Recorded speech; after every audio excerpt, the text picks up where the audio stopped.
And a question that I get very, very frequently, and one that probably will not die down anytime soon, especially as it's very likely that this new variant will become more and more frequently identified everywhere, frankly, around the world. We know that with the advent of modern travel, it's nearly impossible to prevent a disease that's spread as quickly as COVID-19 from moving from continent to continent.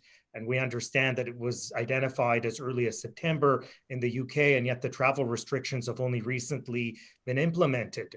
So the reality is that this is going to be a very common situation for us. And it is a concern because it is much more transmissible. It's believed to be at least 50 to 70% more contagious than the existing strain of COVID-19. However, that being said, we have not seen any evidence that it causes disease that's any more severe or that is in fact any more lethal than the existing strain. Now, can I reassure you about the vaccines? I think I can, and I'll tell you why. Uh, the mutations that exist here are changes in the protein structure, the gene sequence of the spike protein itself. We've seen instances of this happening even in the first wave with the one of the mutations that got a lot of press, the D614G mutation, and people were very fearful that this would become the dominant strain and that the vaccines wouldn't work. And it turns out all of the vaccines work just fine against this.